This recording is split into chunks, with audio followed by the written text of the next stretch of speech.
この番組はご覧のスポンサーの提供でお送りします。 Welcome to a brief history of time. No, Jeffrey, we are not talking about Professor Hawking's book. Time. Something everyone wishes they could have so they can finally finish making this video. Or what your silly bum would wish for as you rush your work the day before the deadline. It is measured in seconds, minutes and hours, all of which are related by the number 60, which is used since it's divisible by many other numbers, including 2, 3 and 6. But if we are talking about days, then that's another story. Most casuals would say that a day is exactly 24 hours, but that ain't completely true. Much like how the numbers 6 and 9 can look like each other when viewed from different perspectives, how long a day is depends on the method of measurement we use. The one that is most common to us is the solar day, or the one that's 24 hours long. That is the time taken for the Earth to rotate, such that the Sun seems to have luda-duda-doot back to the position we last observed it at. The one less known, however, is the Siberia day that is just 4 minutes short of one solar day. Think of it as a solar day, but instead of the sun, we are looking at the stars, which goes luda-duda-doot. What makes a Siberia day and a solar day so different is the movement of the Earth itself. For a Siberia day to occur, the Earth has to rotate such that your head is pointing at the same direction as it was in the previous day. It is easy for us to keep track of time now, with the clocks and watches and all that. But they weren't here since the start of the universe. So what sort of big-brained, wait, Jeffrey, did you expect me to read that? How do you even, in any cases, what sort of wonderful method did people in the past use to measure time? People in the past knew that the sun's position in the sky changes over time, and so they used it. It's free real estate. So there came instruments that indicates time by casting a shadow of various lengths depending on the position of the sun. The obelisk, first created by the ancient Egyptians, were tall pillars of rocks that were placed at public grounds. They were, however, annoying for people to use since many people were there, making the shadow's position hard to determine, and that by itself takes a lot of time in a civilization where you might get killed for not doing work. People later became so annoyed with the obelisk that they created the sundial, which is a smaller, more easy to use version of the obelisk. A shadow is casted by a blade onto a dial, which is often marked to let the user determine the time depending on the marking that the shadow is pointing at. But both sundials and obelisk experiences the same two issues.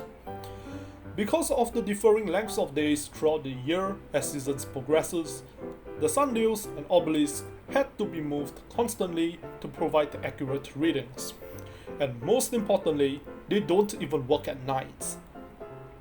So other methods were required to help to measure times when the sun is useless. In the darkness of night, ironically, there still exists some light. Using that light for time description, it gave birth to another invention by the Egyptians, the mercat. But since we are too small-brained to explain this, we interviewed a professional. Here with me is Professor Hemant, who is a professor in astronomy as well as ancient Egyptian history. So, Professor Hemant, what exactly is a mercat and how were they used by the ancient Egyptians to determine time?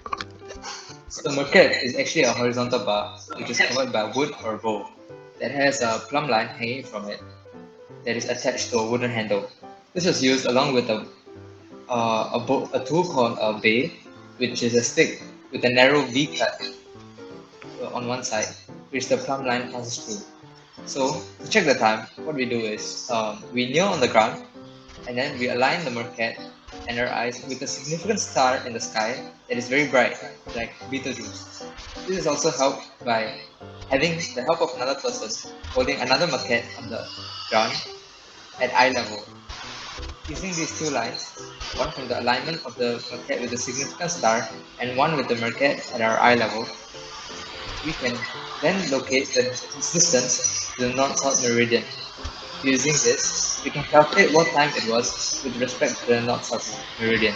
Some civilizations are also creative enough to the extent that they build giant structures as a flex on everyone. Since this kind of stuff isn't really within our abilities, we got someone with a more specialized knowledge on this matter. Hi, I'm Mr. Hava Goodwood, and it's time to take a look at the amazing monuments that the ancient people built to keep track of time. Ladies and gents, we are here in the scorching heat of Salisbury Plain, Wiltshire, England, and behind us, you can see the wonderful Stonehenge. Haters will say it's Photoshop. But not going to lie, guys, we were planning to go there until COVID-19 destroyed our plans.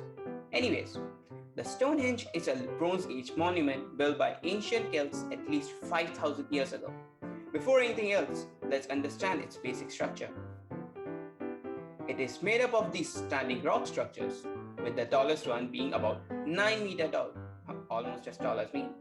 They form concentric circles. On the avenue leading to this monument, a stone called the heel stone is placed. Most archaeoastronomers argue it could have been built to keep track of seasons. Stand in the center of the concentric circle and look directly at the heel stone during sunrise on summer solstice. The sun will appear to rise directly behind it. On the winter solstice, turn 180 degrees around and you could see the sunset taking place between the two tall stone structures in the inner ring. Is this a mere coincidence? Or were the Neolithic people actually aliens? Hello again. What you see behind me is not what it looks like. It's the Jantar Mantar in India, which houses more than 12 complex astronomical timekeeping devices. Built in 5 different cities by King Jaising for proper timekeeping and for tracking motions of planets, stars, and our moon, it has the world's largest sundial, which tells time to a precision of 2 seconds. That is like 1,000 times better than any Asian can estimate. Well, that marks the end of our wonderful tour. Let's just take a moment to appreciate how people of the past produced various amazing methods to keep track of time.